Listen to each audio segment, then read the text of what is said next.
I seen the light bulb above his head, you know, like bing, like, wow, yeah, that makes sense, bro.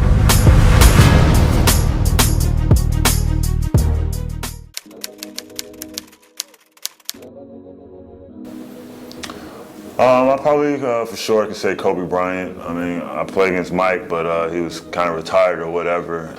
But there's a lot of great players. Like I played against LeBron James, Dwayne Wade, Allen Iverson. You know, the list goes on. But I'll probably have to say for sure Kobe Bryant and maybe Kevin Durant. Yeah.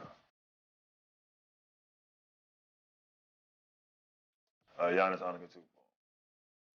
Tell you a small story. Whenever Giannis at first came into the league, he was kind of like wide-eyed. Right? He was like, wow, I want to play LeBron tonight. I want to play Carmelo Anthony tonight. Kevin Durant tonight, you know. And so Jason Kidd was our coach, and he always said, Juice, you and Giannis go out to eat. You guys got to have a talk. And every time we would have a talk, it would be about basketball a little bit, but it would more kind of focus on life. It was probably about his third year in the league, and he was really wanting to prove that he could shoot a jump shot, right? And I'm like, and so J Kidd was like, you know, his strength right now is getting to the basket, and when he gets to the basket, he can create for others, and then it'll open up. I'm like, all right, it's kind of tough to tell a person who works hours and hours and hours and hours on shooting a jump shot to not shoot a jump shot. I asked Giannis a question. I said, Giannis, do you think James Harden can shoot? He said, yeah, Juice, James can shoot. I was like, but what does people talk about in the scouting report before we play James Harden? What's the main thing? Don't let him go left.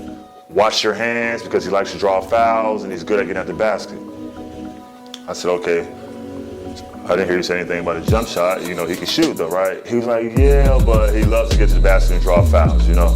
I was like, I really think you can do the same thing.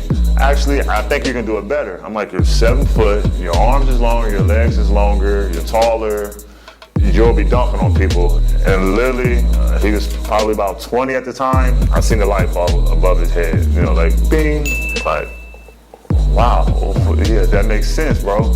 I'm like, yeah, I'm like, bro, a jump shot is cool, but the high percentage for you, like me, I can't go in the basket and dunk on 7-footers and do that. But you can. You have the God-gifted ability to really do that, bro. I'm like, you should just give it a try.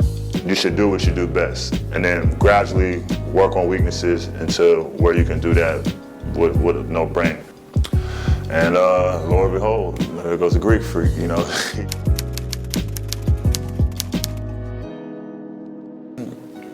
There's maybe two that come to mind right off the top of my head.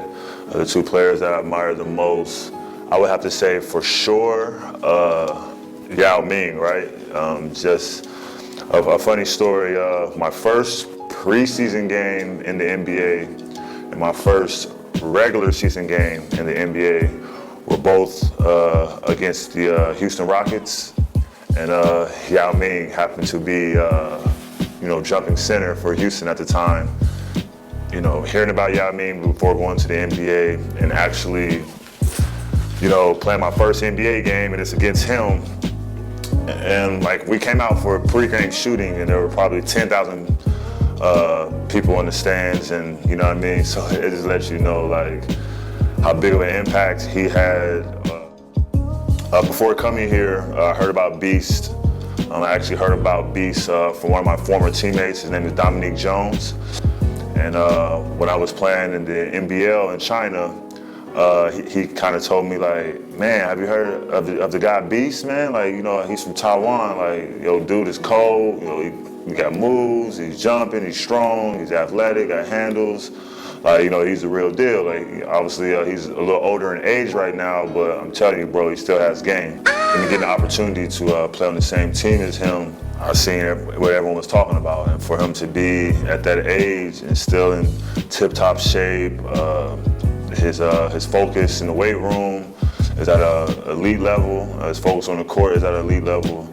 And I only can imagine when he was 20, 22, 23 years old, how his game was. And so those are probably the two players that I probably admire the most.